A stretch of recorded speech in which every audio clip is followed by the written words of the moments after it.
નમસ્કાર દર્શક મિત્રો, લોકમત ન્યૂઝ ચેનલમાં હું ભૂમિ મહેતા આપનું હાર્દિક સ્વાગત કરું છું। સારા ફાઉન્ડેશન દ્વારા ધ્વજવંદનનો કાર્યક્રમ રાખવામાં આવ્યો હતો। અકોટા ધારાસભ્ય ચેતરભાઈ દેશાવના હસ્તે ધ્વજવંદન કરવામાં આવ્યું હતું। આજે 78મા સ્વતંત્રતા દિવસ છે, એ માટે દરેક નાગરિકને ખૂબ ખૂબ શુભેચ્છાઓ પાઠવીએ છીએ। આવતા સમયમાં જે પ્રકારે માનનીય શ્રી નરેન્દ્રભાઈ મોદીના નેતૃત્વમાં ભારતની સરકાર ચાલી રહી છે અને જે નવા કામો હાથમાં ધરી રહ્યા છે અને આગળ વધી રહ્યા છે, એમનું 2047નું સ્વપ્ન છે કે આપણે પણ બીજા દેશો જેવા એક ડેવલપિંગ નહીં પણ ડેવલપ કન્ટ્રી તરીકે ઉભરીને આવીએ વિશ્વમાં।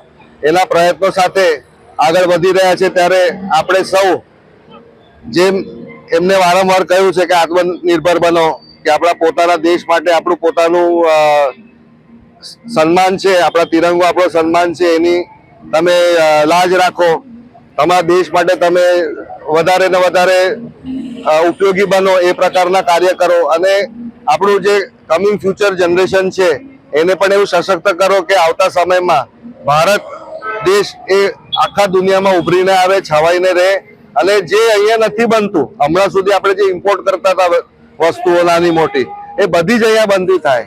હમણાં હાલ સરકારે સેમિકન્ડક્ટર્સનું હાથમાં લીધું છે કે બેડું, કે આપણે અહીંયા પોતાના સેમિકન્ડક્ટર્સ કેમ ના બનાવી શકીએ। આજે જોવા જાવ તો દુનિયામાં સેમિકન્ડક્ટર માટે એન્જિનિયરિંગ ભલે અમેરિકા કરતું હોય, કોરિયા, ચાઇના કરે છે, તો એના હરોળમાં આપણે પણ કેમ ન કરી શકીએ, એમ કરીને આગળ લીધું છે કામ।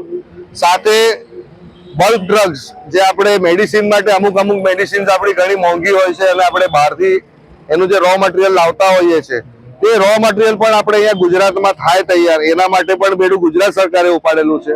એટલે ટૂંક સમયમાં આપણને સ્વચ્છપણે અને સ્પષ્ટપણે દેખાશે કે ભાઈ આપણે ફક્ત વાતો નહીં પરંતુ કઈ રીતે આ દેશને આગળ વધારવા માટે સરકારો મહેનત કરી રહી છે અને કઈ રીતે આગળ વધી રહી છે। આભાર। आज 78 इंडिपेंडेंस डे की मैं सबको हार्दिक बधाई देता हूँ।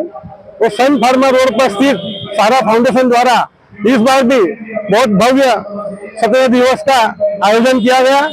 और आज मुख्य अतिथि में हमारे अकोटा विधानसभा के लोकप्रिय धारासभ्य श्री चैतन्य देसाई के हाथों हमने ध्वजारोहण किया है और खूब बढ़ चढ़कर बच्चों ने परफॉर्मेंस किया है और खूब सांस्कृतिक कार्यक्रम के भी हमने आयोजन किया है। तो इस तरह से आज का पर्व हमने खूब धूमधाम से लिया है।